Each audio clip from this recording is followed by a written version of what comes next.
This is Hanan Mudaffar, and this is part of a series of lectures highlighting the main ideas in Pelagia Goulimari's book, Literary Criticism and Theory, From Plato to Postcolonialism.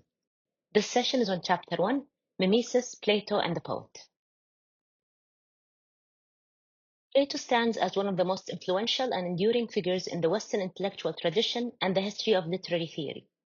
His dialogues, most notably Ion, the Republic, and Phaedrus, serve as foundational texts in the philosophical critique of poetry and its role in society. While Socrates, Plato's teacher and frequent mouthpiece, remains central to these dialogues, Plato also develops a distinctive critical voice through the genre he himself invented, the philosophical dialogue. These texts display Plato's aesthetic sophistication, his mastery of classical Greek prose, and his deep ambivalence towards poetry, which he both revered and distrusted. His critique of poetry emerges from a specific historical and political moment, particularly the decline of Athenian democracy and the traumatic execution of Socrates. In response to these turbulent times, Plato began to question inherited traditions, especially the cultural authority of poetry, which had long been central to education and public morality. For Plato, philosophy was meant to replace poetry as the dominant mode of truth-telling, ethical reflection, and civic instruction. His literary theory, though unsystematic, unfolds across dialogues that perform, reflect on, and critically engage poetic and rhetorical forms. These enduring tensions and insights have made Plato a central touchstone for literary theorists from antiquity through to the present day. In Ion, Plato examines poetic performance through a dialogue between Socrates and Ion, a rhapsode renowned for his recitations of Homer. Socrates probes Ion's exclusive focus on Homer and his inability to speak about other poets, prompting a broader inquiry into the nature of poetic skill. Ion claims exceptional insight into Homer, yet this seems puzzling given his lack of understanding of poetry more generally. Socrates proposes that Ion's interpretive talents arise not from knowledge or expertise, but from divine inspiration. He introduces the metaphor of a magnetic stone to describe how inspiration flows from the muse to poets to performance and finally to audiences. In this chain of transmission, the rhapsode becomes a passive conduit, moved by poetic force rather than guided by reasoned skill. Poetry is thus cast as a form of ecstatic, irrational enthusiasm, not the product of deliberate intellectual mastery.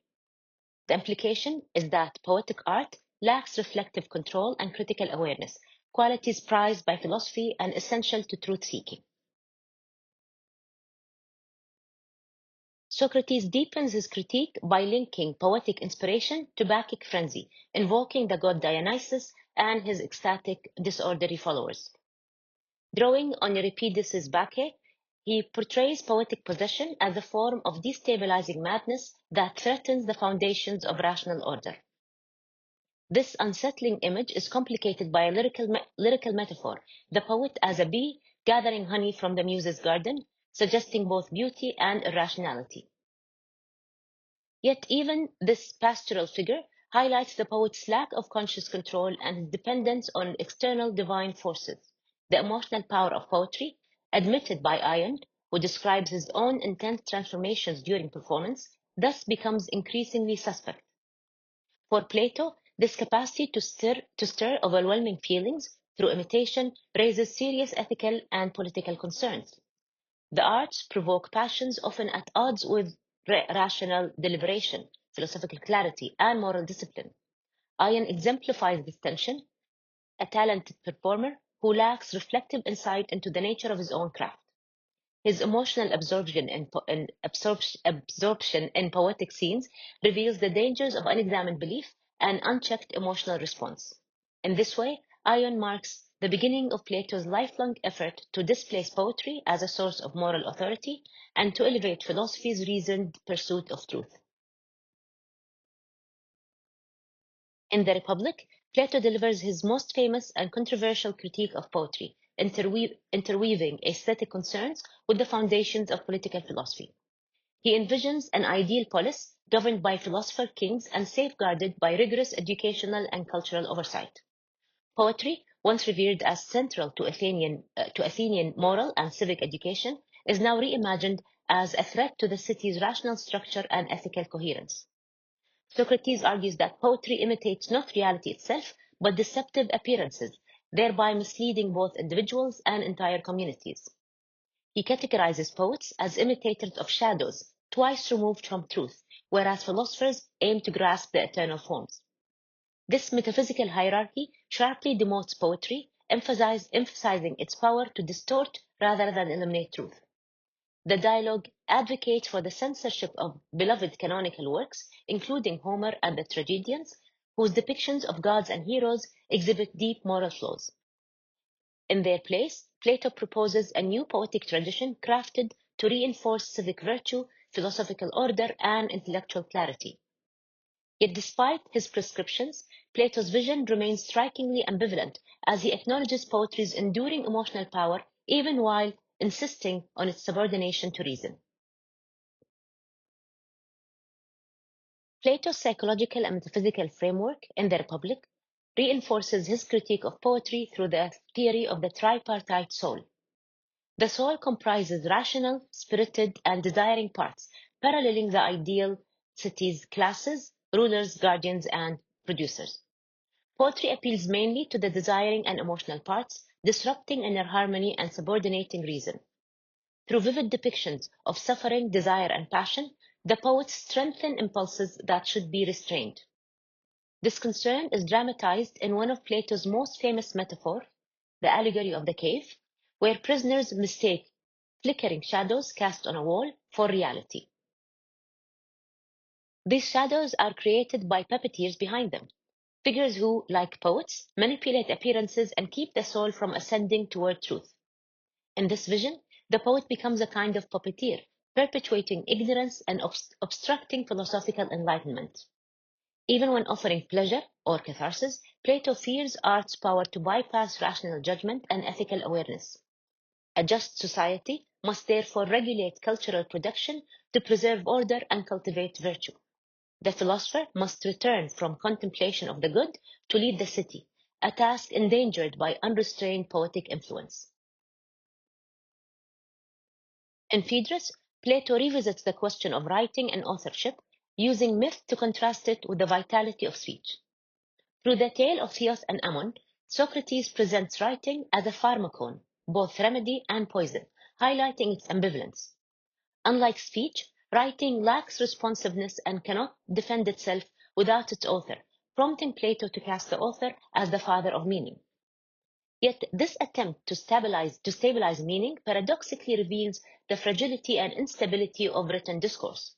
As a solution, Plato elevates philosophical dialogue as a living alternative grounded in mutual inquiry and dialectic. The Phaedrus also offers a more positive view of passion, celebrating erotic inspiration in both philosophy and art. Love, as depicted in the dialogue, draws the soul towards beauty and the divine, bridging sensation and intellect. This vision of Eros as creative and purifying balances the suspicion of emotion that dominates the Republic. Modern responses to Plato's literary theory often begin with Jean-Jacques Rousseau, who admired Plato's educational ideals but reimagined them through the lens of natural goodness. In Emile, Rousseau treats the Republic as a foundational treatise on education, calling for a return to moral simplicity corrupted by social institutions. Like Plato, Rousseau believes education must shape the soul, but he emphasizes the emotional development of the child as central to this process. William Wordsworth builds on Plato's idea of poetic inspiration from Ion, but redefines it as a moral and spiritual force grounded in everyday life. In his preface to Lyrical Ballads, Wordsworth asserts the primacy of feeling over reason and portrays the poet's emotional responsiveness as a path to insight. Wordsworth's poets uses imagination not to escape reality, but to transform ordinary experience into a vehicle for moral reflection and renewal.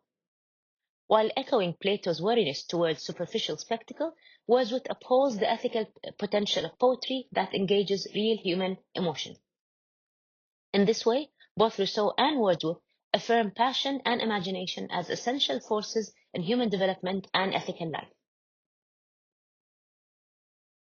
Friedrich Nietzsche offers a fierce rejection of Plato, identifying him as the father of Western decadence and life denial. For Nietzsche, Plato's turn to eternal forms devalues this world of change, suffering, and becoming. Yet Nietzsche also draws on Plato's critical spirit and Socratic dialectic to launch his transvaluation of values. Walter Pater, by contrast, reclaims Plato as a proto-aesthete whose concern with form anticipates modern notions of art for art's sake. In Plato and Platonism, Pater interprets Plato's austere aesthetics as a model of disciplined beauty and harmonious form. He sees literature's moral power not in content, but in its formal attributes, rhythm, conciseness, and tone, that shape the reader's sensibility. Pater's Plato seeks moral refinement through aesthetic experience, though Pater's own fluidity and elusiveness exceed Platonic control. Aldous Huxley's Brave New World evokes a dystopia where literature and passion are extinguished in favor of engineered happiness.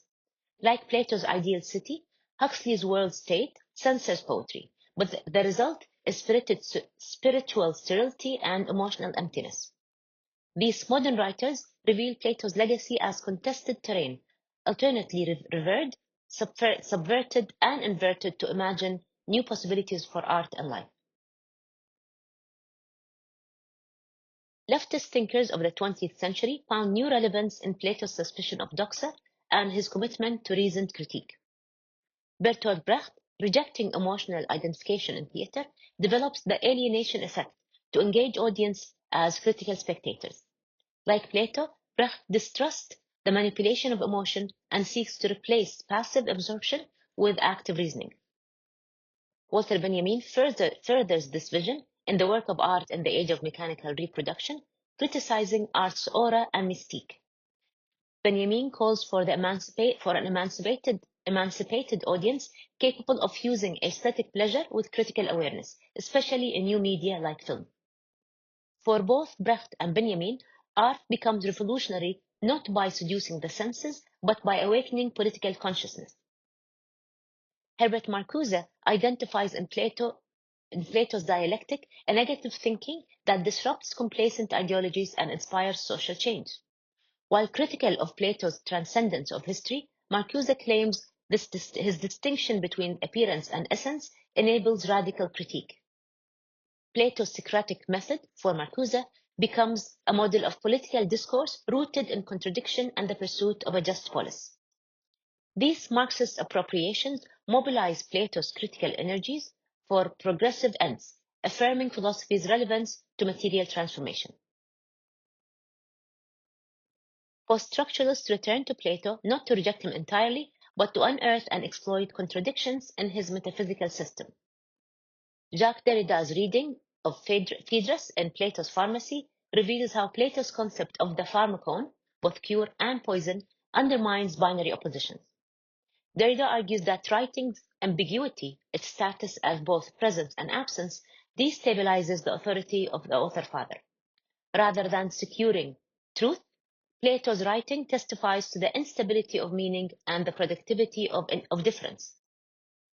Gilles Deleuze similarly subverts Plato's value system in Plato and the simulacrum, defending the simulacrum as a positive force. The simulacrum, a copy without an original, resists Plato's privileging of eternal forms over mutable appearances. Deleuze celebrates aesthetic wandering, multiplicity, and becoming, qualities Plato had disparaged as chaotic and deceptive. Jean Baudrillard radicalizes this critique, arguing that in the era of hyper-reality, simulacra no longer represents anything but themselves. For Baudrillard, simulation becomes a tool of social control, eroding distinctions between truth and fiction, presence and absence. While Plato feared literature's power to deceive, Baudrillard sears its ghost, haunting a world already consumed by spectacle and simulation.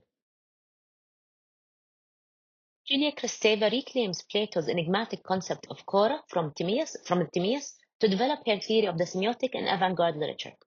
For Plato, chora is a maternal pre-form space, a chaotic receptacle for becoming that resists stable meaning.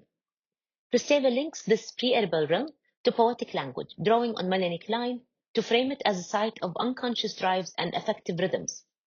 In works by Mallarmé, Woolf, and Joyce, she identifies a signifying process that bypasses rational syntax to mobilize sound, rhythm, and imagery. This semiotic chora expresses psychic life through sensual language, orchestrating fluctuating affects like love and hate. Kristeva's feminist and psychoanalytic method values the maternal and the non-rational, recasting mimesis as expressive engagement with linguistic materiality. Her work turns Plato's marginal idea into a force of poetic disruption and theoretical innovation, opening new paths for understanding subjectivity and literature. In conclusion, Plato's literary theory unfolds dialectically, resisting fixed positions and inviting ongoing reinterpretation. Though often severe in the Republic, his dialogues are rich with poetic language, ambiguity, and contradictions. From Longinus to Kristeva, thinkers have reworked Plato's ideas, sometimes critically, sometimes creatively, making him a persistent presence in literary theory. Concepts such as mimesis, inspiration, and the tension between reason and emotion remain central, with Plato serving as both origin and catalyst for enduring critical inquiry. Thank you for your attention.